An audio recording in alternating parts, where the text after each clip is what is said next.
But I want to mention that the CEO of the Sierra Fund is also joining us here today, Izzy Martin. I don't see her. There she is. So, so hopefully if anyone has questions, they can be available for discussion right after the talk. Now for our speaker. Today's speaker is Dr. Carrie Monohan.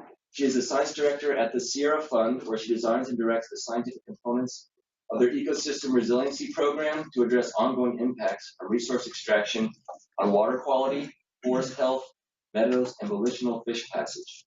Her PhD in forest resources and hydrology from the University of Washington focused on the relationship between water quality and agricultural streams and diminishing salmon habitat. For more than 10 years, she has concentrated on the impacts of California's gold rush to the Sierra Nevada, and her work on assessment techniques and prioritization efforts of mine-scarred lands have helped shape statewide efforts to address mercury contamination. She's an adjunct professor and lecturer in the Geological and Environmental Sciences Department at Cal State Chico, where she teaches courses in ecohydrology. Your combined role as the Sierra Fund Science Director and Chico Professor, Dr. Monohan integrates graduate student research into the projects that she directs at the Sierra Fund, building the capacity of early career scientists. Her research projects include work at Malakoff with Diggins, once the largest hydraulic mine in California, and the management of sediment and mercury from the Combie Reservoir. Ladies and gentlemen, Dr. Carrie Monohan.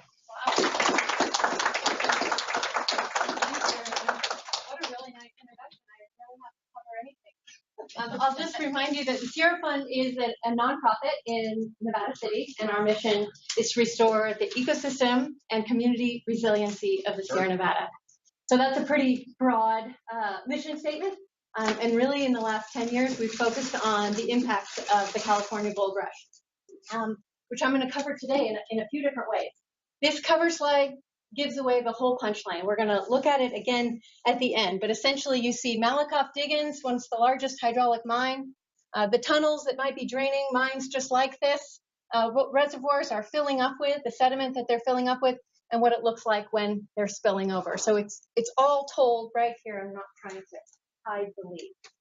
So I'll go over a brief history of hydraulic mining, how mercury gets into our watersheds and into fish, how we're using LIDAR to identify these hydraulic mine sites, and then two different case studies, which really each could be hour-long talks in and of themselves. I'm going to try and summarize our findings from both our Malakoff Diggins case study and the Combie Reservoir case study, and how all of this integrates into the Headwater Mercury Source Reduction Strategy, which is really a strategy document and technical advisory group that the Sierra Fund has convened and will meet regularly, quarterly up in the Sierra Nevada to address this legacy contamination issue in the Sierra Nevada. So first, there was a lot of mining that took place in California.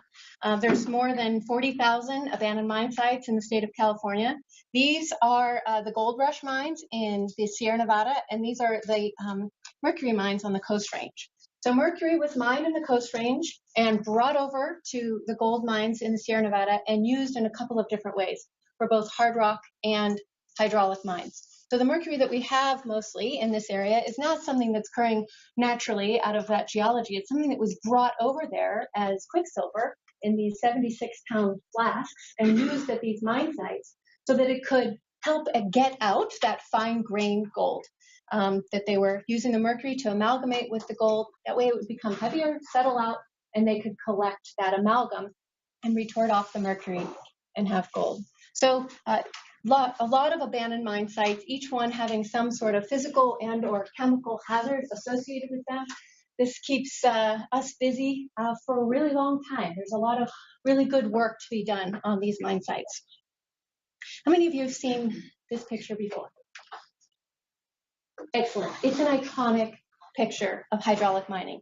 It is at Malakoff Diggins during its heyday, which was once the largest hydraulic mine probably in the world, because this is where this technology was developed. I presented in the summer in July at a conference in Rhode Island, the International Conference on Mercury as a Global Pollutant. And I showed really the same slide there and asked who had seen this before. And they said, yes, this is the picture for hydraulic mining. This is something developed in our state at this site to get this fine-grained gold, but it's still being used all over the world today. We've had a film crew from Suriname, actually, through a grant that the Department of Interior sponsored, come and interview Izzy Martin and I at this site so that they could better understand the impacts of hydraulic mining, and specifically mercury, and that it's still having on our communities today. And the reason they were so interested is this is the technique they're using in Suriname and in other places in the world. Yeah, please interrupt. I really don't mind. Yeah, absolutely. So thank you. So this is water at high pressure that is, I call it power washing away the hillsides.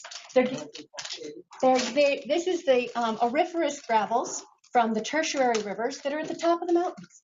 How did river gravels get to the top of the mountains? Well, the mountains weren't there when we had these rivers during the Eocene period running north-south in our state. And then with the tectonic uplift of the Sierra Nevada, we now have river gravels that are high up on those mountain cliffs. So the miners were working their way up the modern day rivers and continuing to see this. They knew what they were targeting. They continued to see the alluvium in the cliffside until they found these really big deposits, this being Malakoff Diggins. So what they're doing is they're power washing away the hillside. They're creating a slurry, and I'm trying not to give away the next slide where I'm really going to explain where it goes. So that's as far as I'm going to go there. This is what the site looks like today. This is a beloved California state park, Malakoff Diggins State Historic Park. It's in fact on the National Registry of Historic Sites. It in and of itself is a protected landscape.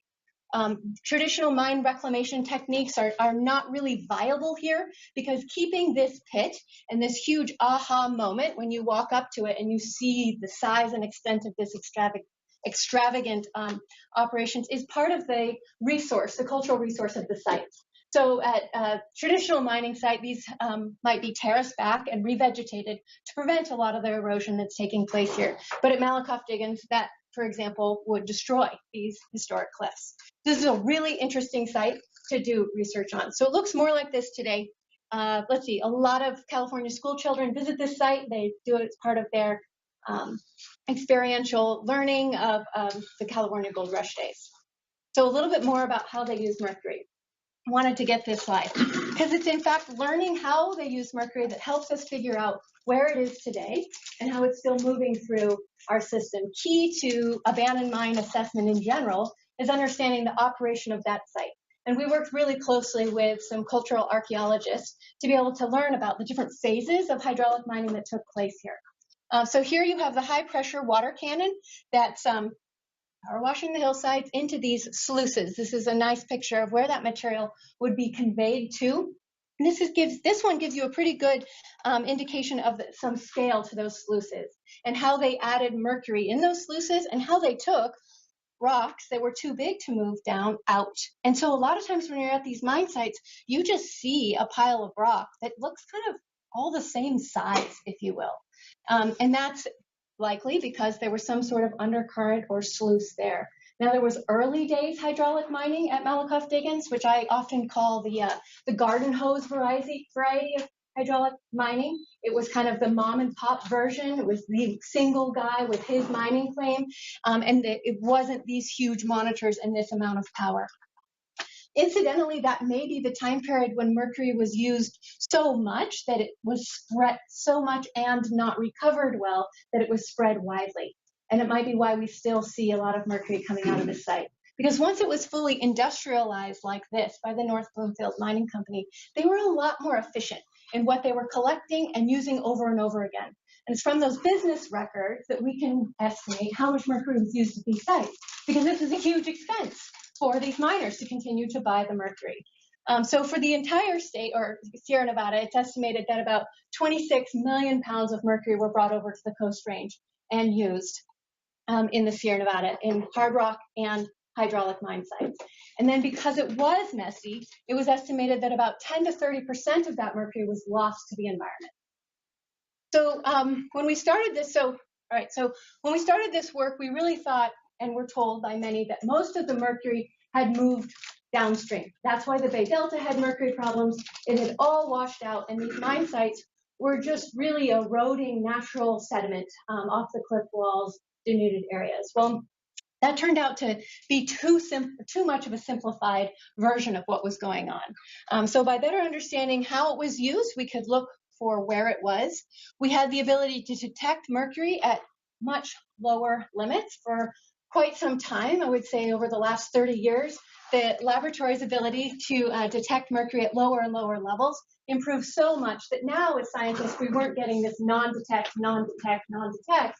We were actually finding out where the mercury was, when it's moving, and what form it's in. So a greater understanding of these low levels and the implications they have in the food chain. So very briefly, this is probably a process a lot of you are familiar with, but I wanted to make sure and cover it. Mercury was applied as inorganic quicksilver by the miners. However, it can become methylated by the bacteria under the right conditions and incorporated into the food chain. And once that methylmercury is in the food chain, it can biomagnify with every trophic step and become concentrated at these higher trophic levels.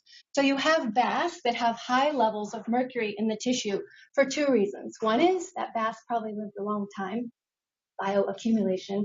The other is that it's the top of the food chain, so it eats the fish and lots of them in the trophic level below, and that's biomagnification. So we have mercury changing forms, and what we thought of at first as very low levels in the sediment and in the water can be dangerously high levels in the tissue of the fish that people eat. Reservoirs are an environment where mercury can methylate. However, it can methylate in lots of microenvironments on the way down, so to speak, from the mine site to the reservoir. So I don't mean to say it doesn't methylate until it gets to the reservoir. It's just that reservoirs themselves are kind of the ideal location for mercury methylation. We have mercury contaminated sediment coming into these reservoirs from upstream mine sites. And when this stratifies, you can have a low oxygen environment at the bottom of the reservoir where mercury can become methylated and incorporated into that food chain. So then reservoirs become a very important component. Understanding the methylation conditions there, obviously they're also an exposure pathway because people will fish in reservoirs and bass will often be in these reservoirs. So the human health implications of mercury are really well understood. It's a neurotoxin that can have permanent neurological effects on especially fetuses and children, where the neurosystem is still being developed. So these sensitive populations are the ones that the fish consumption advisories are really targeted to, women who are of childbearing age and also children themselves. But there's other populations that are perhaps also sensitive, and that is people who fish for sustenance. They eat a lot more fish than we might predict. It's more than 1 or 2 meals a week, and it's more than 1 or 2 meals a month. It's fish every day. And that subsistence fishery component in different groups of people is something that we're still trying to better understand the effect that could be having. But we just know that it's a very important population. So to date, the primary public health strategy to reduce methylmercury exposure has been to issue fish consumption advisories. These are issued by OEHA, the Office of Environmental Health Hazard Assessment, and they go a little something like this. They're following some of those basic principles that we just talked about with the food chain. They say that rainbow trout, being lower on the food chain and not piscivorous, are relatively good choice. So you could eat more of them. Whereas the bass and or piscivorous trout, like brown trout, might have higher levels of mercury, and you should eat less of them. Then they try and target the different populations. So women over 45 and men can safely eat more fish than those sensitive populations. So this is a general advisory for all reservoirs in the Sierra Nevada. In addition, some of them have site-specific advice. I was really confused as to why all sites didn't have site-specific advice when we first started this work. And in fact, some of that site-specific advice that's out there is incomplete. It says, for example, at Rollins Reservoir, don't eat catfish. But it doesn't mention any of the other species. Well, to a layperson in the public, is that because those other species are not contaminated with mercury? No.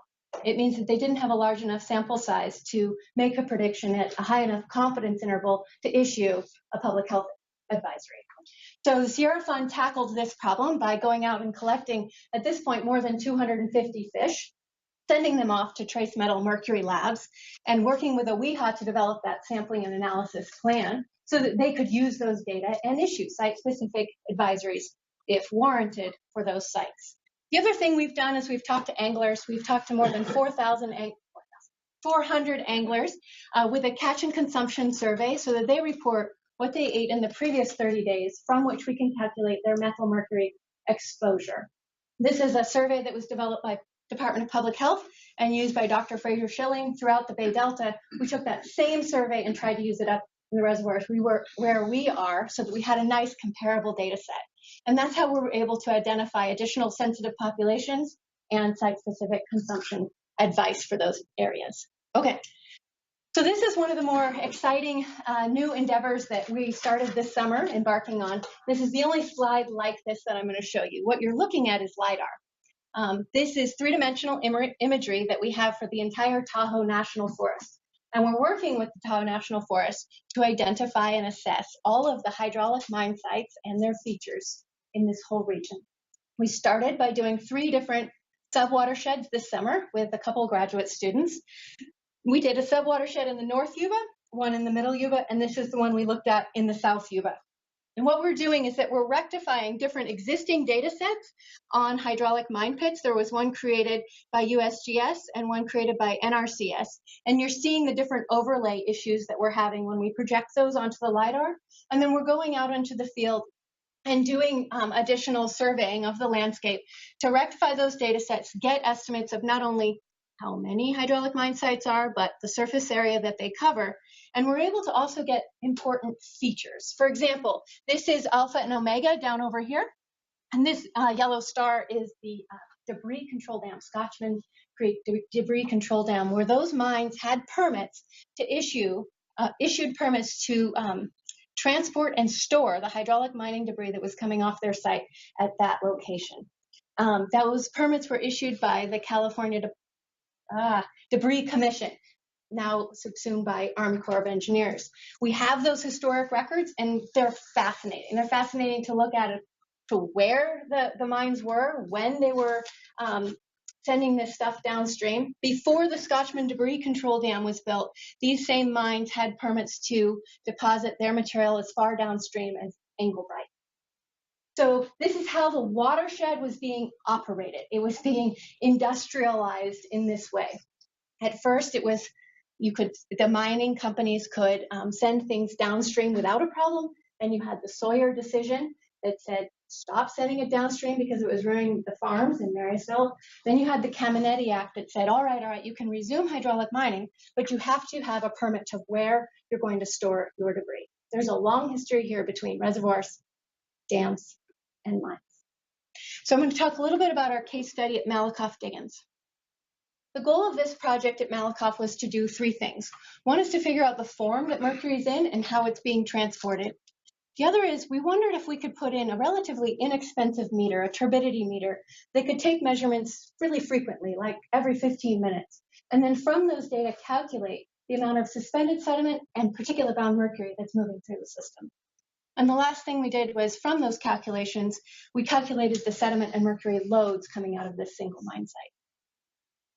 So this picture does a couple things. It gives you an orientation to the park itself, the major features, and then also the water quality sampling plan. So this is Malakoff Diggins hydraulic mine pit. It's about 6,000 feet long, 3,000 feet wide, and up to 600 feet deep in places. There are 2 tunnel systems here that I'm going to mention. The infamous one, or the famous one, is the North Bloomfield Tunnel. It's about 8,000 feet long, and it had an access shaft every 1,000 feet, and it was built in record time. It was an engineering feat of its day. And they were operating this pit and then sending that material, after it had gone through the currents and sluices, away from where they were operating. So it was coming down here and entering Humbug Creek. Then with the change in the laws, with the Sawyer decision and Caminetti Act, they decided, no, we're going to plug that up. So it's currently plugged still today, and material's no longer coming out of the North Bloomfield Tunnel. However, if you hike the trail down to the South Yuba River, you can see these different access shafts. They look like ponds along the way, but a lot of them are, they're about 200 feet deep. A lot of them have standing head space of water, 50 to 75 feet deep, depending on how much they've kind of filled in over time. Now, incidentally, I mentioned that early days of hydraulic mining, the mom and pop version days. Well, that's actually when Hiller Tunnel was constructed. This Dr. Hiller Sheets was a woman's doctor in Nevada City, so you have to understand the historic pieces to figure out how this was operating and what the current conditions really are. He wrote home to his father and he said, I'm not going to use these sluices or these wood box that people are using. I'm going to build a tunnel from nowhere to nowhere, and I'm going to send all of my material through it, and it's going to work so well as a sluice. Everybody, just wait and see. Everybody's going to be jealous of my tunnel. So he did. He built a 500-foot long tunnel and used it as a sluice, adding mercury in that tunnel itself. And in fact, a bunch of other people did copy him, and we have other tunnels from nowhere to nowhere, really. In other words, there isn't a big pit behind them throughout the park. And better understanding the contribution that those tunnels play today is chapters down the road. So the incident is that the entire pit currently drains out Hiller Tunnel. It's filled in to such an extent and been excavated to such an extent that it all comes out there. That's just fabulous, because I want to know what the effect of the pit is on the downstream waterways. And instead of having 5 or 6 different places that I have to set up a monitoring scheme for, I got one. So the sampling plan is simple. We have a background site at Humbug Creek at Road 1, at Release Hill Road, where it's considered not contaminated or at least not affected by what's coming out of the pit. Then we have a site of the actual discharged area, and then we have downstream at a Gage site where these two confluence. So I'll often be talking about the contribution to Humbug Creek instead of Hiller Tunnel, in part because there's these other areas that could be affecting it. So the plan was to sample at least 3 to 5 different storm events during the rising, peak, and falling limbs of these storms. We used ultra clean methods, clean hands, dirty hands. We used trace metal EPA certified labs. We actually sent them up to Seattle, Washington. We used only lab issued bottles that had been acid washed and double bagged. They were analyzed at the lab according to EPA method 1630, which has a detection limit of down to 0.02 nanograms per liter. So when I'm talking trace metal mercury sampling, that's what I'm talking about. We also did event-based sampling. Unfortunately, I think it's been too often that if we were assessing a site and taking a sample during a water sample, it would be during base flow conditions. And you might incorrectly state that you didn't have a mercury problem. And that's because you weren't taking the sample during these storm events. So our take-home message here is that we need these low detection limits and we need storm events. All right, so this is what it looks like when we're out there in the rain during a storm event. This is Road 1. You can see that it's slightly turbid, of course. This is the tunnel itself, and you can see, I hope you can see how yellow that water looks. It's a very Thai iced tea color from the iron oxides that are in suspension. And then this is down at the Gage site, and I'm going to show you a picture of the equipment that we installed there. And then this picture over here gives you a good idea of the mixing zone where you have Humbug Creek coming in, relatively clear, and then Diggins Creek contributing to that. At the Gage site, we installed really 2 pieces of equipment. One measured stage continuously every 15 minutes. So that's giving us an idea of how high the water is. It's pressure reading. So as the water goes up, this little pressure transducer says more, more pressure. And we relate that to a discharge measurement that we actually take. And we have a turbidity meter. Turbidity is an optical property of the water. It's just how cloudy it is. It shines a light into that water, measures the backscatter. And we have this simple meter out there, and it does this reading every 15 minutes. So we have really nice continuous measurements of both stage and turbidity. This on the side is an ISCO auto sampler so that we could take samples even when we weren't there. We could program it to take a sample, say, every 4 hours once the turbidity went up so that we didn't have to camp out for every storm event. So these are the hydrographs for just 2 of the years we monitored, giving you an idea of when grab samples were taken. We tried to take the rising, peak, and falling limb of at least 3 to 5 different storm events, and each sample was measured for total suspended sediment and mercury in both the filtered and non-filtered samples. I want to explain what that looks like. What it means is that we send 2 bottles to the lab that are taken at the exact same time. One we considered non-filtered, and the lab takes this bottle and gets a reading of mercury off of it. The other one, they filter first, and then they take a reading from it. The difference between those 2 is what we're calling particulate-bound mercury. And this is the best picture I have to show you what we think that means.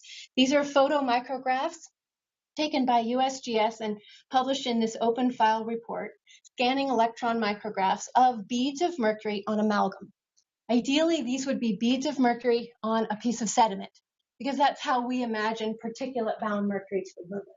So to give you a little bit of scale here, if I were a cherry and I were on a whale's back, the cherry would be the mercury and the whale would be the silter clay particle.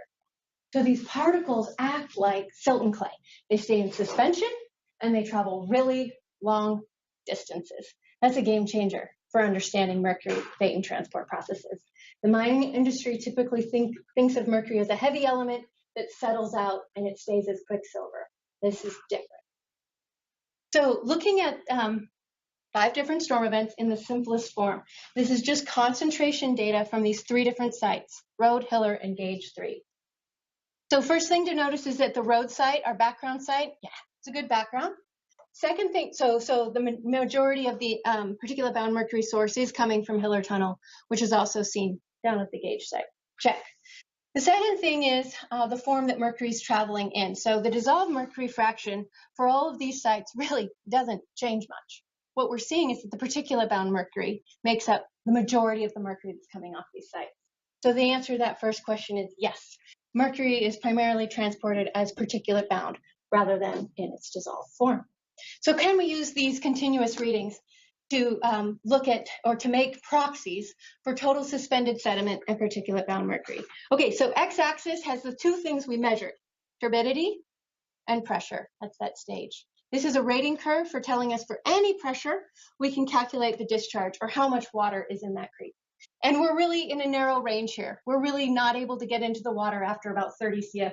It's way too dangerous. So this is an underestimate of how much is really coming out of there because the way we measure discharge is standing in it with our waders. Similarly, with turbidity, the meter only goes up to 2,000 NTU. We know from other studies that are being conducted in the area that the turbidity can actually go up to 10,000 NTU. So our meter stops reading at 2,000 NTU. It's a bit like having a scale that only measures 50 pounds. I stand on it and says 50 pounds. Well, I'm more than that. So this is giving us an estimate for total suspended sediment and particulate bound mercury in that range. When we look at these data over time, we see this is the discharge as it goes up and down during the storm events and when the samples were taken. And this is turbidity during those storms and when it goes up, how long it stays up, how high it goes. So it's frequency, duration, rate of change, magnitude, and timing.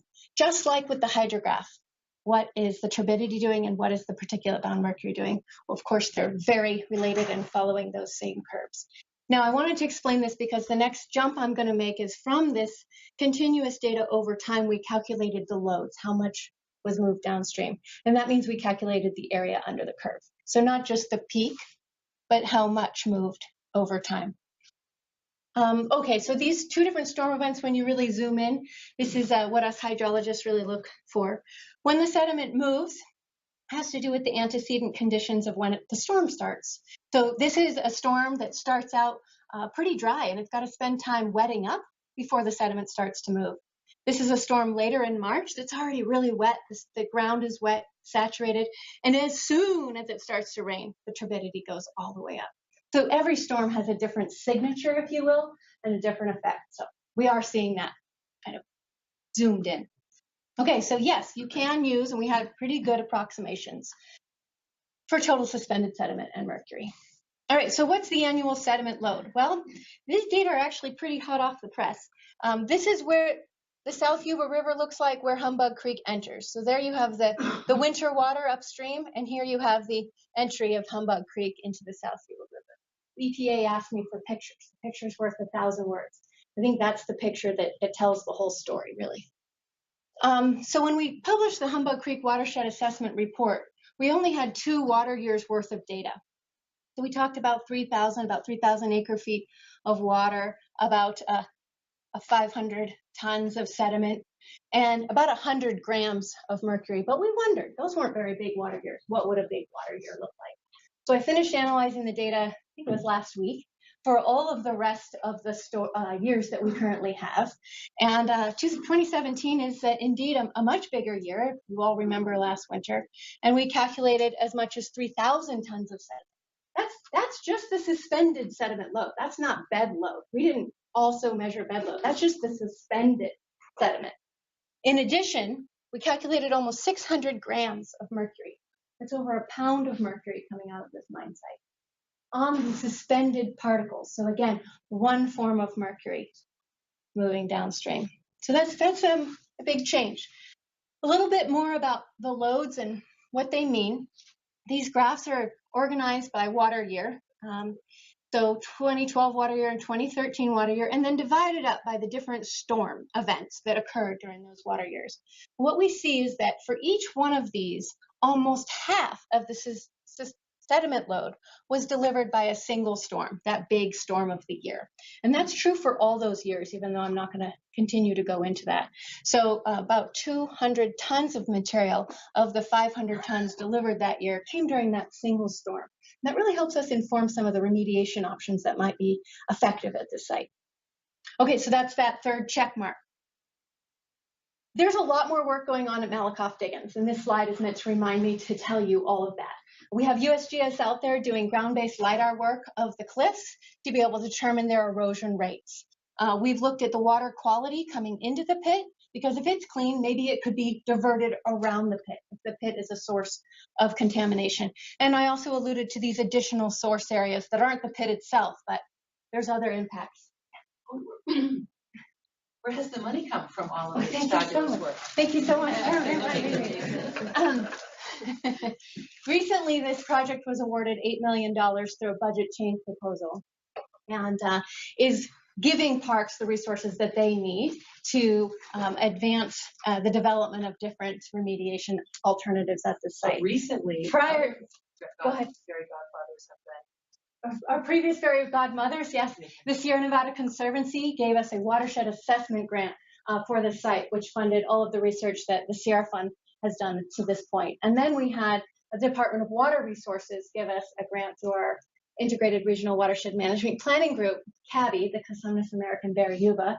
And that funded not only our work, but USGS's work and others to be able to advance a lot of this. We've also had more than 6 master's students finish their theses on this site, and that's greatly broadened the depth and breadth of this effort. Did I forget one? The LiDAR and the physical hazards from. Yeah, the Department of Conservation had the LiDAR flown for this site and did the physical. I needed a joiner for somebody. I was like, I can't get there right now. I'm thinking about the next slide. Department of Conservation has helped parks remediate the physical hazards on this site, including some of those access shafts that are along the way as you go down. So that fencing has been redone. One of them has a new boardwalk going across it, and it's been absolutely fabulous for Department of Parks and Recreation to have DOC step in. John Machenkos, who's here, and Glenda Marsh is here, step in and say, we have resources that can help you. And for our parks to say, you do? You know about this stuff? That's great. Please, we need you. It's been a lovely thing to see that come together. So. All right, so what can be done? Well, we have a list of things, and nobody is sure exactly what, but these are kind of some of the things on the consideration list. So diverting water around the pit, maybe, especially if it doesn't have maintenance issues or other impacts that we might not know to historic resources. Retaining sediment in the pit, plugging that tunnel is one of the most obvious ones people tend to want to talk about, and having sediment and water fill up the pit. Well, how long until it's till it's completely full? Would the sediment settle out? Can we add a filtration system so that we filter that water and have filtered water go downstream? Would it be passive? Would it require power? What kind of maintenance would it require? And all of this in the environment of preserve and protect the cultural resources of the site. This is by no means a story that's over. It's really just beginning. And a lot of resources are needed for state parks to continue to sort that out.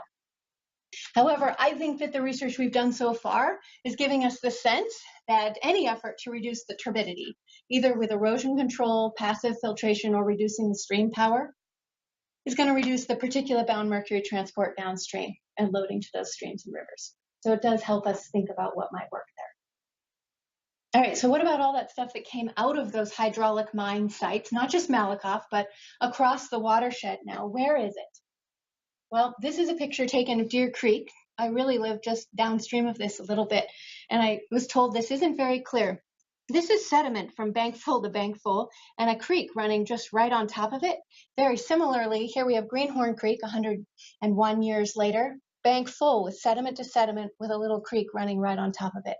So this hydraulic mining debris, contaminated with mercury, is still moving downstream. And reservoirs have, like I said, a long history with mine sites. So sediment can be trapped by these reservoirs and incidentally take up that water storage space. Reservoirs are well known for blocking the passage of fish coming upstream, but they're also blocking the passage of sediment coming downstream. And that creates this phenomenon of hungry waters where you can create erosion in the downstream reaches of the reservoir. Reservoirs are man-made facilities that require constant maintenance, and each one of them has a limited lifetime. And we've got to be reminded of this with our Oroville Dam last year. So I think this is a conversation we have to keep bringing up. So how do you maintain these facilities to restore this water storage space? And how do you do it in a place that you know has mercury contamination? Well, that's been the challenge of the Nevada Irrigation District. They've worked with us in a number of different ways to develop this project at Combie Reservoir. Combie Reservoir is one of 3 impoundments on the Bear River. Upstream of it is Rollins Reservoir, where you actually just saw that picture of Greenhorn Creek coming in. And downstream of it is Camp Far West. So Combie Reservoir is a relatively small reservoir, 5,555 acre-feet, but it's been a great place to try and develop this technology and perhaps use it at other sites. So we call this the Combie Reservoir Sediment and Mercury Abatement Project. Simply put, the irrigation district contracted with a range of different aggregate mining companies for a long time. And that halted in 2013 when the techniques that those miners were using was stirring up mercury. So they knew they had to come up with a new way. So this is how much sediment has accumulated in Combie Reservoir since just that time, since just 2003. If the irrigation district did nothing, the reservoir would continue to fill up and become less and less of a reservoir, all right? So what they did is they developed this project, and keep in mind, industry often looks at this and says, that's not the most cost-efficient way of removing sediment from a reservoir. No, it's not. It's a much slower process because we're trying to do it in a way that doesn't stir up sediment. So we have a floating electric dredge that has a cutter head that's about 30 feet long and has a vacuum head at the bottom. And that sucks that sediment and water into the vacuum head, creating very little turbidity. This is the same technology that's used at Lake Tahoe to maintain their dock space. So it's meant to be very good for the not stirring up stuff. And you create this slurry that then goes to an offshore treatment plant, which I'm going to talk to you about. What treatment steps would that be? Well, the heart of it is that the slurry can get spun in this centrifuge. The centrifuge has reverse drilled holes in it, and it spins at 60 to 80 Gs. And everything of specific gravity 4 or greater goes to the outer edges of this water jacket and gets shunted off. So you get gold, you get mercury, and you get mercury gold amalgam when you put that slurry through this. The whole process in itself is the sediment removal component, step 1, getting it. In this case, these are just test trials that have been done to date. So we haven't yet had a dredge on the reservoir to do that part. I just started by showing you. We've had a backhoe loading up this spray shaker, and then it's gone through a centrifuge, comes out in kind of a mess, actually. So you might have spun out the mercury, but now you have really turbid water that has to go through a water treatment steps. So these are 2 different tests two different sets of tests, 2 different studies, right, basically, that the irrigation district and us at Sierra Fund have put together to try and test the equipment efficiency. We had 2 critical questions. One was, how much mercury does the process remove? Does it work? And can clean water be returned to the reservoir? So to determine how well it worked, we did 4 different closed system tests in 2009, where basically everything that went in the machine and came out was measured. I mean, all the water, all the sediment. And of course, we did budgets for that, including for mercury. It was quite a scene to have a bunch of equipment operators out there and me saying, no, we have to measure everything in 5-gallon buckets and stir it with the grout mixer and put, it was hilarious, actually. But we did it. And from that, we were able to calculate the percent removal of mercury. You have to measure what goes in and what comes out to get a good estimate of that. So let me explain what those test results look like.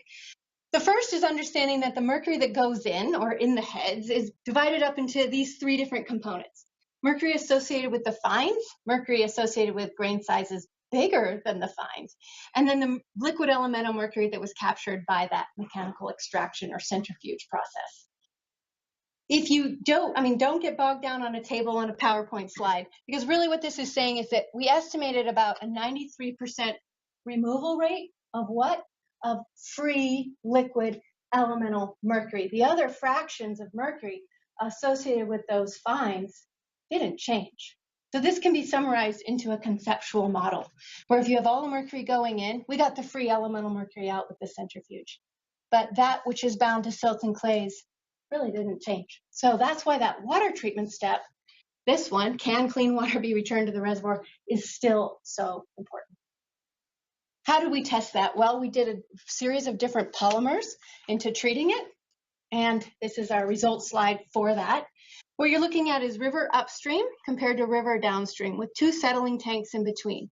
For first settling tank, second settling tank. For aluminum, mercury, nickel, zinc. We tested a suite of metals determined by the anti-degradation study, not just mercury, because you don't want to make something worse by accident, right? So you're interested in mercury. What about everything else? Yes, we have everything else to measure too. And I've only put some of these interesting ones on this slide. Take-home message here is that we have the regulatory criteria for mercury, for aluminum, for all of them in that red bar. And the compliance point is 300 feet downstream of where it's discharged from. So this light blue bar is below the red one for all of those. And we measured the difference between tank 1 and tank 2 and how those polymers were working to be able to select the best ones. This was one of my master's students' theses that really he just finished this last, whatever it was, semester. We learned a lot by doing these tests with the irrigation district about how to measure mercury and also about the process itself. In particular, it's very hard to sample the mercury going in and coming out of these machines because it's in many different forms. And it's the free elemental mercury especially is not evenly mixed throughout. So we might take these representative samples and they're not representative at all. I think the mining industry understands that you have to test samples the size of this room to be able to say you have a representative sample of the deposit. Whereas us environmental scientists come along and we collect 250 milliliters, we do 10 of them. And we think that's a representative sample. That's not the case when you're looking at the distribution of mercury. It's literally called and published as the nugget effect. So what we also learned, same things the Malakoff work, is that turbidity is the key to reducing mercury in the environment for this project. Okay, so both of those have been checked off. The reservoir sediment removal efforts, I want to be clear, one of the things that comes up is, why don't you just take it out of the reservoir? There, you've removed the mercury, removed the sediment, you can put it in a big pile over there, and now you've done enough. You've done enough to remove mercury. Well, it's a multi-benefit project, and when they were having the aggregate companies do the mining, they were actually selling that aggregate and that sand and being able to pay for that operation. So we have to look at the byproducts that can be sold with this project and the value of them to try and figure out how to do this type of process at other sites. We have restored water storage space simply by the removal of that volume. We've removed the environmental toxin. I could think that's the most important thing in the world, but that's not going to fund project, right? It has to pay for itself. So there's sellable aggregate that does come out of it. Whether or not the market keeps up with that, it's a whole nother economics game. You do get gold out of this process. I happen to think that's a very special kind of gold that came out of an environmental cleanup effort. And California likes special products that come out of, a cleanup effort or a recycling effort. My Patagonia jacket that's really plastic bottles. So I, as a consumer, would be very interested in that. But do we also see an improved fisheries, right? So do you see the mercury in the fish concentration go down? That's a really, really big question. And I'm very glad that we have more science going on with this project. So this project just got $8 million through the same BCP and Prop 13. And we have Department of Water Resources and Nevada Irrigation District and USGS and ourselves included working to develop how to operationalize this in probably spring of 2018. So it's very, very close. One of the reasons it's such a big price tag at this time is that it does have a lot of science associated with it. We do want to answer some of these critical questions. Specifically, do we improve the public health issue? And that's complicated. reminding you how many dams there are in California, that sedimentation in these reservoirs is a statewide issue, how quickly they fill up with sediment, and that those dams have a finite lifetime unless we come up with these management strategies. So to address mercury, to pull all of these three different things I presented to you together, we've called it the Headwater Mercury Source Reduction Strategy. It's a document we've written that explains our strategy to clean up sources with the landowners, DPR, Tahoe National Forest. You can stop mercury from coming out of mine sites. You can also do other things to reduce sediment loads like fuels reduction around hydraulic mine sites. You can clean out the reservoirs themselves. There's lots of reason to do that, including getting the mercury out. And of course, continuing to educate people and make those fish advisories available through what we call Post-it Day, where we do go around with volunteers and put fish advisories up at these watersheds. The last thing, we have a working group of advisors that have helped us develop this initiative over the last 10 years. And without them, we would not have gotten as far as we have, by no means. The Department of Conservation has been involved with us probably since 2009, from the very beginning, giving us Sioggins was here at that time, giving us a really good idea of, these are the abandoned mine land problems that our state has that helped us shape how we think about this problem, and all of these agencies and organizations. So the take-home message here is to work collaboratively with agencies and build relationships with people that last throughout your entire career, if you're lucky. So thank you. That is all I have for you today.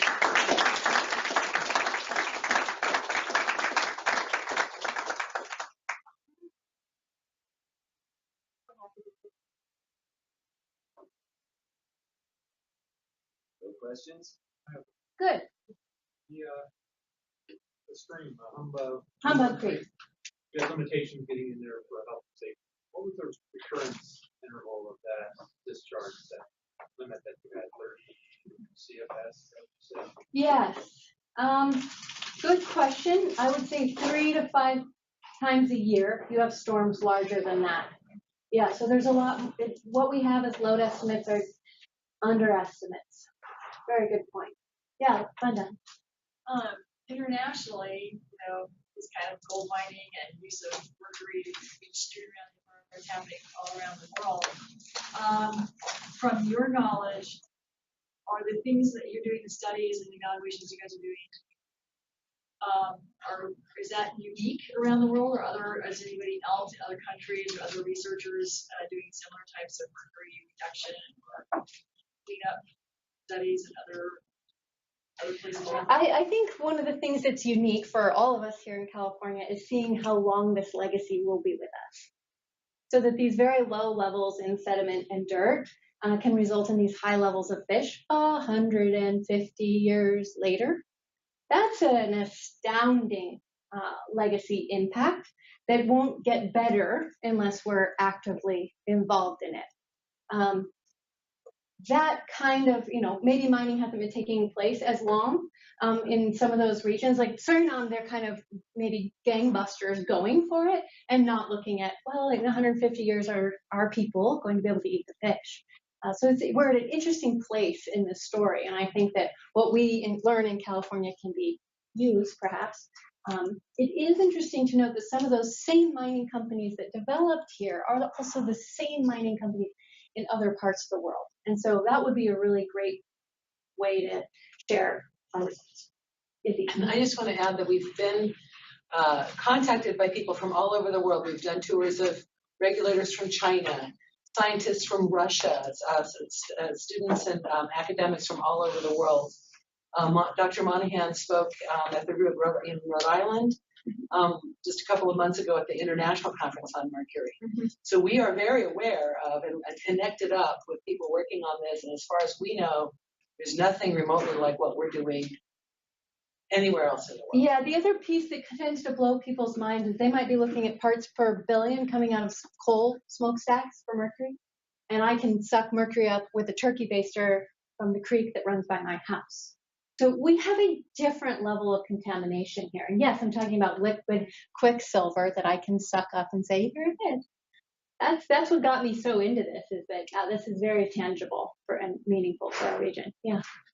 think another aspect of California is that there are so many researchers now looking at the fate transport of mercury, the isotopes, what's more important, picking up where it landed, picking up from the source, Right. and trying to evaluate strategies at the statewide level. And that's pretty exciting. We're talking about it's going to take action to intervene on this trajectory and remove this really widespread contamination from short mining.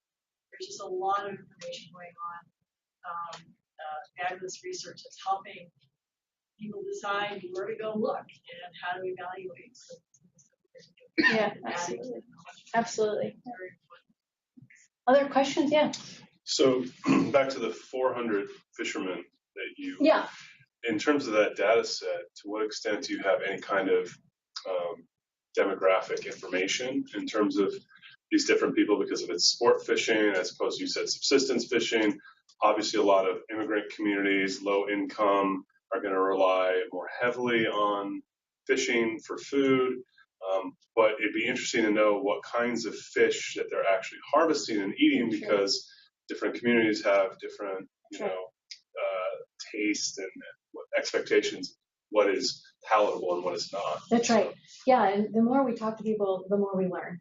We published our first Gold Country Angler Survey in 2011 with just 130 survey respondents, and now we're going to reissue or do a new edition, if you will, this next year with more than 400 survey respondents. And one of the things we collect, not just species and quantity that they eat, but also their zip code. And so this survey is an appendix to that report that's currently online, the 2011 Gold Country Angler Survey. You can look at it. It's great that we had something the Department of Public Health developed and that they were comfortable with analyzing data from, so that we could have that continuity in how data were collected and how you approach people and talk to them, because those are all trained survey givers, and you don't want to go up to them and bias them immediately on their response. And we have had people get really turned off and just simply not want to know this, rather inconvenient truth about mercury being in the fish. So the way you approach them, how much time you ask for, and how you physically respond to their answers, all of that matters. There's nothing harder than working with people in a scientific setting. So, and we had an interesting outcome. Some of our anglers surveyors were at Lake Clementine, another debris control dam, just like Engelbright. And they were running into a lot of people who were Ukrainian, and the Ukrainians were eating pike minnow. Well, most of our fishermen don't eat pike minnow, but they were eating a lot of pike minnow. So we added that to the collection permit. We thought, okay, let's go see if there's any problem with this. Can we then reassure them, that's absolutely fine. Yeah. As much also as called dogfish, also called shad. So these common names, and Izzy's exactly right. We then added that to the fish consumption advisory, because it's by talking to people that you learn, oh, that's what you're eating? Well, gee, that's what we should have. I think OWIHA needs, depending on the standard deviation, between 9 and 16 samples of an edible size for that one species from that site to be able to issue or determine whether or not a site-specific advisory is needed. So that's the data gap we were trying to fill. We're not trying to make public health advisories. We're just trying to work with OWIHA to be able to do that. So if you want to have a fun volunteer job, people at the Sierra Fund go fishing as their volunteer and internship position. Lots and lots of her kids are crack fishermen. Mine are too. Pike minnow would be a species of concern, right, for biomagnification because of where it is. Potentially, yes, that's right. It's really, how mercury gets into the aquatic food chain, be it benthic or pelagic, depends on a lot of things, when and how lakes are turning over, what the nutrient regime is there. So that just varies a lot by site, which is why I think these site-specific advisories are so important. However, the general advisory is at the 90th percentile protective of human health. So that general advice is really important because when we started this work, actually there wasn't a general advisory for the entire reason.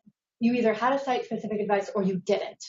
And I felt guilty because I understood the food chain dynamics. What I want other moms to know with young children is that trout are going to be a better choice in general than the bass. And that just seemed like the public's right to know that kind of general information. And so we worked very hard to develop that general advisory. Yeah, Glenda.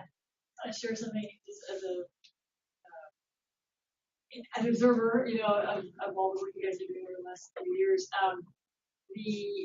The what you guys are doing has potential, really big impacts in terms of strategies and technologies and techniques that work to help contaminate the environment and food chain.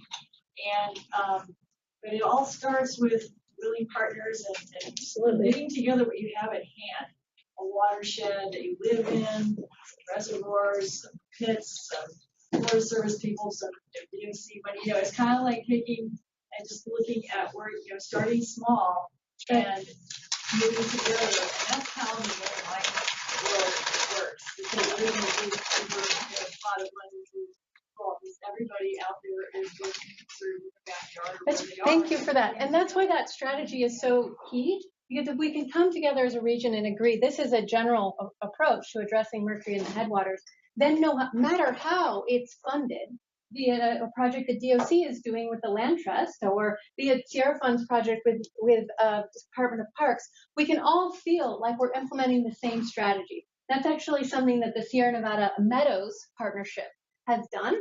Because they're also working with little bits of money from many different sources, but they have a big plan, restore all of the meadows. Well, I see this as restore the hydraulic mine sites, remediate the reservoirs. And if we can articulate how the projects do that, then we're all implementing that same strategy together. So that's why, thank you for your time and letting me put, 3 or 4 hours worth of presentations together in 50 minutes. Before we stop questions, do we have any questions from our remote attendees? No one? Okay. Great. Any more questions from the room?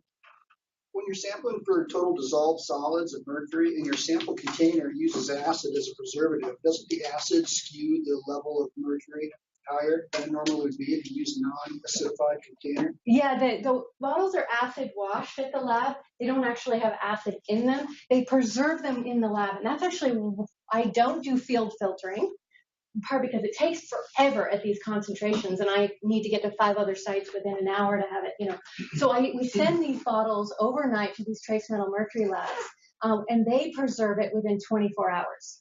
And actually, that's not that common. Most people are trying to do field filtering and preservation themselves. So I feel like we've perhaps avoided some of those errors by shipping the samples off to these labs so quickly so that they can do them there. Hope that addresses your question. Is there one more here? Yeah. This problem with mercury in the fisheries, does it diminish at all as it extends down through the valley and into the delta and even into the bay, or is it pretty much?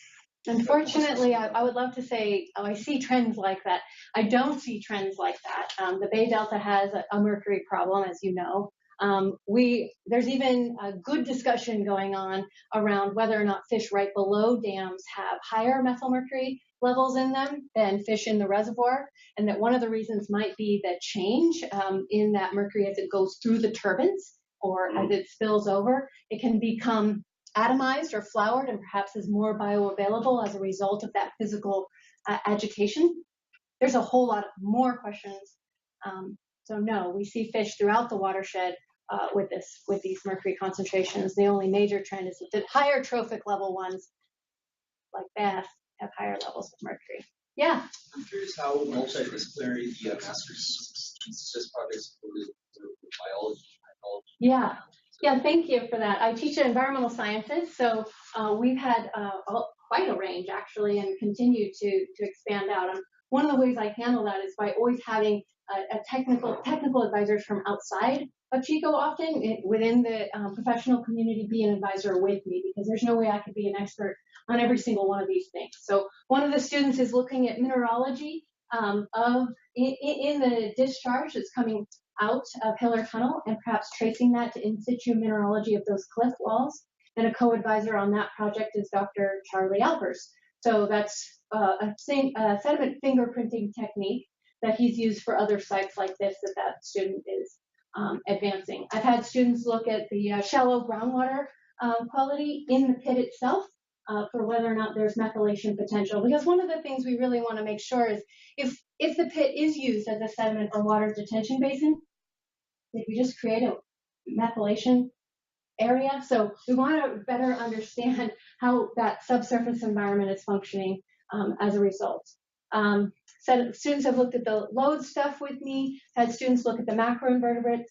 I'm having students look now at fish habitat holding temperature habitat in the Yuba Basin upstream of Englebright. So there's kind of a range. We have a web page, if you will, called the Monohan Lab Group, where all of those graduate students and their theses and their bios are available on our website. Yeah. So it's past 1 o'clock. I don't know if Dr. Monohan and Izzy are willing to stick around and talk to folks. Absolutely. Like if you have to get back to work or anything, we don't want to keep you. But are you willing to stick around and talk? I'll be here. Yes, this is I what just it's didn't all want about. people to be afraid to leave if they have to get back to work. Thank you so much for coming.